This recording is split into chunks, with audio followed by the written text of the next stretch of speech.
inflammation, immunity, digestion, hormone, cardiovascular, to activate that genetic potential. The bridge is beautiful between these molecules and the molecules of emotion. You catching my drift here? It's so awesome. Oliver Wendell Holmes said, man's mind, once stretched by a new idea, never regains its original dimension. Are you ready to get your mind blown today, you guys? Yeah. Let's just rock this out. Let's just lean into this. Let's lean in, let's dig deep, let's reach higher than we ever thought possible. This is what it's all about. You are capable of manifesting anything that you set your mind to. You are capable. The key is we must change our mind. So here's the number one philosophy of the Lifeline Technique. Here's the number one philosophy of the Lifeline Technique. There are no problems. Now, I'm not in La La Land, where pain is non-existent, fear is non-existent, stress is non-existent. I will raise my hand first and go, I got plenty of that. But every problem that you perceive is actually a portal to the next greatest version of yourself. What's a portal? What is a portal? Who wants to define what a portal is? A gateway. That's right. And this is a gateway, like the chrysalis, that the caterpillar comes on in, right? Looking up in the sky going, what are those things flying all around? I wish I could fly. I'm so hungry. Let me just eat. I gotta eat. I gotta eat. And it just eats so much, and then it goes into this really dark place. This really dark place. It's so dark, and at the point of complete darkness is the beginning of light. And here we come, right when we think that the world is ending, it is a beginning of something that you never even dreamed was possible. So the question is, why do I remain stuck? I know better. Who knows better? Like, who knows better? We all know better. Come on. There are enough self-help books out there, right? We've seen movies, we've listened, we've done all kinds of things. Why do I remain stuck? So, let's take a look at the mind, right? Let's take a look at the mind. You're a field of intelligence. You're a field of intelligence. That's what your mind is. It is infinite. Your infinite mind can fathom the infinite universe. It is a field of infinite power and potential. I brought up one of my favorite books here. Anybody ever read this? I encourage you to read it all the time. It's fantastic. Think and Grow Rich. The subconscious mind consists of a field of consciousness in which every impulse of thought that reaches the objective mind through any of the five senses is classified and recorded. From here, thoughts may be recalled or withdrawn as letters may be taken from a filing cabinet. It receives and files sense impressions or thoughts regardless of their nature. You may voluntarily plant in your subconscious mind any plan, thought, or purpose which you desire to translate into its physical or monetary equivalent. The subconscious acts first on the dominating desires that have been mixed with emotional feeling, such as faith. So, the tip of the iceberg is the conscious mind. It's what we're aware of. It makes up 2 to 10% of the mind. Only the conscious mind chooses. So, when it comes to making choice, you're working with 2 to 10%. What you're aware of is this conscious mind. But then there's this whole world called the subconscious. It's below the surface, like a submarine. Unless you've got radar or the submarine shoots a torpedo or surfaces, no one knows what's in their subconscious mind. As soon as you know what's there, it's no longer subconscious, and now you can use it. We've got radar. It's called Lifeline. We can activate its consciousness to evoke the next greatest version of you. We have this ability. So let's just take a look at, those beautiful ladies yesterday who were speaking about neurolinguistic programming. They did an amazing job. And they talked about that the subconscious mind makes up 90 to 98% of our mind. So most people, like when somebody comes to work with me, they're struggling with cancer, autoimmune disease, diabetes, addiction, massive loss, whatever it might be. I always tell people, get your dream team together. Just like in ASEA, get your dream team together. Get your dream team together. Everyone else is going to be working with what they're able to perceive, what they can measure, and they're going to give you tools and strategies to make change on a conscious level. The role that I'll play, the Lifeline will play in your own life, is it will access what's below the surface. And what's below the surface is your destiny, is the butterfly. So the subconscious mind, thank goodness, orchestrates every one of the trillions of cells in your body. You don't have to tell your body to digest your brekkie. I love brekkie. We don't say that in Chicago, but in our house, we say, hey, you want to have some brekkie? I love that. We just have some breakfast. You don't have to tell your body to fight an infection or red blood cells to carry oxygen. You don't have to tell cells to turn over new cells every 28 days. It's designed to do this. It's designed to do this. That's not conscious. You can then sit back and go, all right, Dr. D's, ranting about the subconscious mind. My body can just do what it needs to do along the way, and you can enjoy this incredible peak performance day, right? Because your subconscious mind is in charge of all this. Most, not all, subconscious programming occurs between conception and 7 years. That's when the cement's wet. That's when the cement's wet. It's very impressionable. So we leave our fingerprint in the subconscious mind, imprints of love or fear. What was mom feeling? What was dad feeling, thinking? What was going on in the world when I was conceived, as I developed every part of who I am while my mother was giving birth? What was going on that has left a lasting effect on how I perceive myself in the world today, how I feel, and even further, what I attract? Because we attract based upon what lives in our subconscious mind.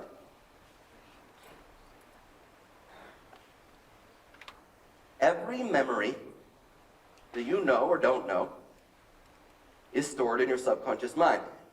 Not just your memories, but the memories of Leonardo da Vinci, of the greatest leaders that ever lived, of future technologies that are yet to be developed. They all live in the subconscious mind.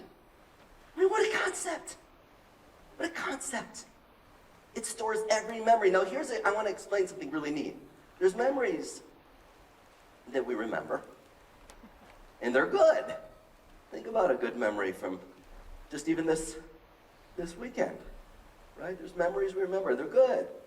Then there's memories that we remember, and they're horrible, right? But we remember them. Then there's memories that we don't remember. And there's memories where they're not fully processed. The conscious and subconscious have not been bridged.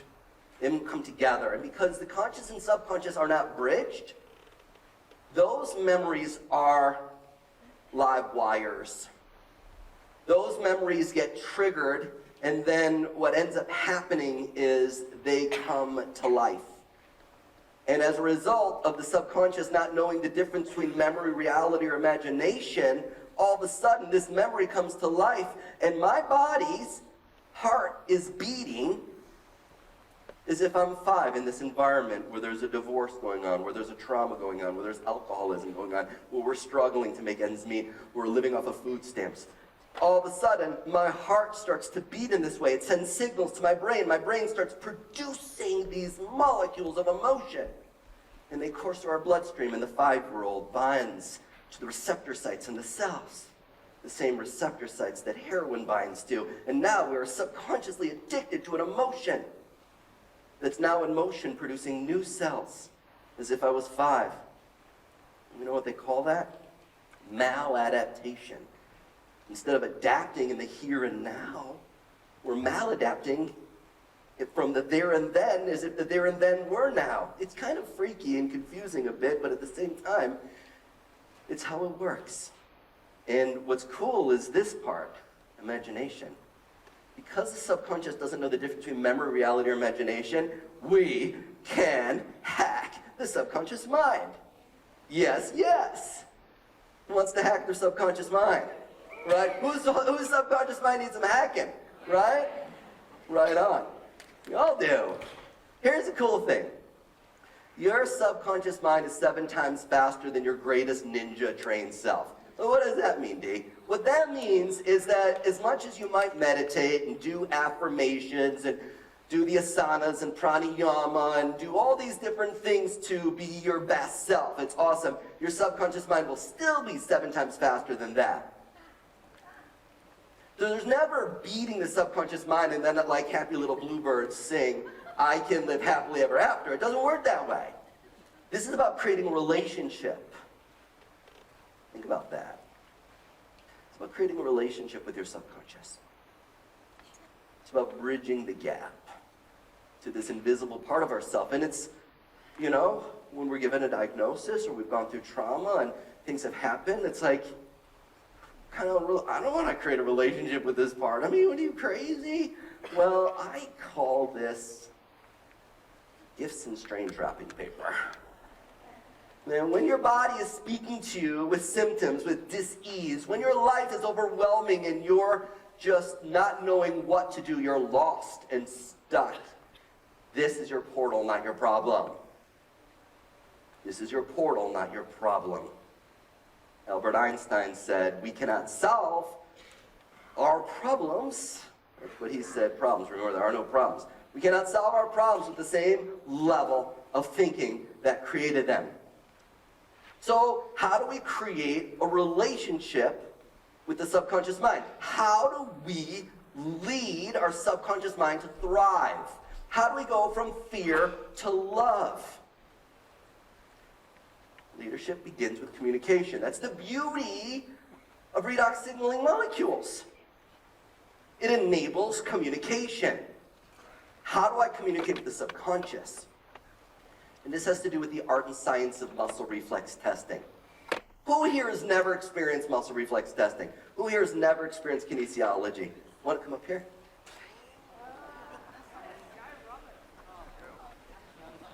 Cool. Muscle reflex testing is how we communicate with the subconscious mind. It is our way of knowing that I don't want to have to guess. What's your name? Hi, Robin. Great to meet you. So, is there any reason I can't use your left arm? No injury? Cool. So, I'm going to have you bend your left arm and keep your elbow in tight. Keep it at like 90 degrees. Keep this in tight. Imagine you've got a bucket and fill it up with a puppy dog. So it's not super heavy, but don't drop the puppy dog, right? So hold on. I'm going to push down. The first thing I want to feel is that I get a lockout. I want to feel that the muscle locks into place. It's called 0 point. Hold strong. Don't let me push, Robin. So this is lockout. When I let go suddenly, what happens to Robin's arm? You guys see? Boom, it's sprung. Elbow in, hold strong. Don't let me push. This is called 0 point. So many things can trigger us into a reactive state. And it could be, you know, getting a bad call to literally a color or a word or eating a food or whatever it might be. So many things can trigger us. I want to just show you how simple it is to make a conversation with the subconscious. Robin, say the word love out loud 3 times. Just go, love, love, love. Cool. Elbow in, grab that bucket. Hold strong. Say the word fear out loud 3 times. Elbow in, grab that bucket, hold strong, hold strong. Tell me when you're ready. I'll pay you $5, hold strong.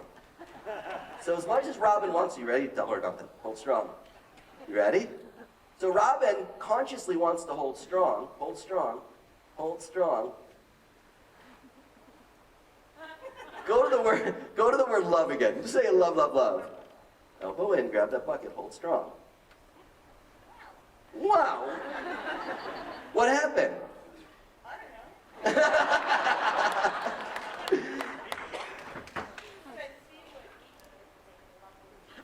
The fear word weakens everything and the love word strengthens. Boom. I got a gift for you. Here you go. Okay, my pleasure. Infinite love and gratitude. So, here's a cool thing. Muscle reflex testing, the Lifeline technique has many applications. Let me say that again. The Lifeline technique has many applications. Now, the number one application, at least my passion and purpose, is to empower people with a daily practice for waking on up and creating a relationship with the subconscious so that every day is a day of intention where that subconscious part is aligned with our heart's desire of our best self leading every day. That's the number one application of the Lifeline, is for self-mastery, mind mastery, to raise consciousness. But for some people who are already practitioners, chiropractors, NLP practitioners, whatever, people that are just like, I want to set up a shingle and help other people, you can hold a space with other people, right? You can do this with other people. You can do this with a couple. You can do this with a group all at once. I want my entire team jazzed with the vibration, right? We can work with children. We can work with animals. There's multiple applications. Today, I'm going to lead you with the application of a group session, because all subconscious minds are interconnected. Turn to somebody who's sitting next to you and go, wow, that's crazy. Right? All subconscious minds are interconnected. Every one of them. So we all think it's like, oh, it's just me that struggles with this. No. I get nervous before every talk I do. Everyone has their own stuff, right? We all do. We all do. All subconscious minds are interconnected. So I'm going to be leading everyone, because now that we understand that there's purpose within the subconscious mind, there's purpose within the subconscious mind. And when we take action with purpose, meaning let's get the subconscious mind on board before we start making a mess of things. If I can get my subconscious mind to be a tool for manifestation, then my action steps will be obvious and easy. It'll be simple if I can just get my subconscious mind on board. So, the power of the present moment is the first step of creating a relationship with the subconscious mind. So, you know how you tune an instrument before you play it, right? Let's tune our instruments, my friends, right? So, here we go. Our body is wired with acupuncture meridians, with power centers. They're called chakras, that enable us like a touch screen on a phone. Like I can touch my phone, right, and touch different things. Like I'm going to do an amp right here, and I'm going to touch here. And everyone give one of these. In love and gratitude, right? So we can touch. That was cool. We can touch parts of our body and activate the applications that they represent that have been understood for thousands of years. Take 5 fingers, either hand, put them all together, including your thumb. Touch it right to the crown of your head. This is your spirit point, your spirit's pure love. Go ahead and say it, my spirit's pure love. Take your hand in the I love you posture. Bring it right over the center of your chest. Feel your heart. You're aligning every cell in your body that's naturally designed to heal and regenerate with love. And we do this by saying infinite love and gratitude. Keep your hand on that gorgeous, passionate heart of yours. Lift up the crown point. Touch it back down. As we raise the vibration between the body in its wisdom and spirit. And we do this by saying infinite love and gratitude. Take both hands away, touch them down at the same time. We are unifying and harmonizing spirit and body. There is one field of pure love that's in the driver's seat right now. Infinite love and gratitude. Relax yourself. Take a deep healing breath. Let it go. Either hand, doesn't matter. Put it right over your forehead. This point right here represents your mind. This activates your intuition, your dreams, your imagination. Place your other hand with love and bring that infinite mind into your heart so you can feel just how powerful you are. Infinite love and gratitude. Keep your hand on your heart, lift it away from the forehead, touch it back down as we all raise the vibration between our feeling heart and our thinking mind. Infinite love and gratitude. Take both hands away, touch them down at the same time as we unify or harmonizing the mind and body as one infinite field. Guess what, my friends? Everything's possible. Everything's possible. Infinite love and gratitude. Relax it. Take a deep healing breath.